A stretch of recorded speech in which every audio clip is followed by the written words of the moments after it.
Hello guys, ഇന്നൊരു തട്ടിക്കൂട്ട് beef vindaloo ആയാലോ? എനിക്ക് ഈ കറി ഉണ്ടാക്കാൻ വലിയ പരിചയമില്ല കേട്ടോ. അതുകൊണ്ട് തന്നെ ഞാനൊരു കറി മിക്സ് മേടിച്ചിട്ടാണ് ഉണ്ടാക്കുന്നത്.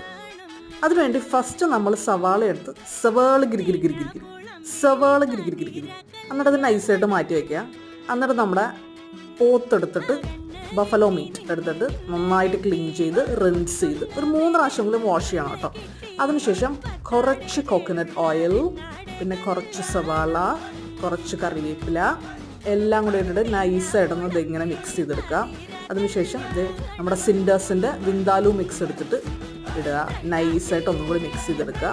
ഒരു ചാപ്സായിട്ട് ചാപ്സിനൊക്കെ വേണ്ടി കട്ട് ചെയ്ത പോലത്തെ ഇറച്ചിയാണ് യൂസ് ചെയ്തേക്കണേ. അതും കൂടി മിക്സ് ചെയ്യുക. കുക്കർ അടയ്ക്കുക. ഒരു അരമണിക്കൂർ സ്ലോ കുക്ക് ചെയ്തെടുക്കുക. അപ്പോൾ നമ്മുടെ സ്വാദിഷ്ടമായ ബീഫ് വിന്താലു റെഡി. അത്രേ ഉള്ളൂ.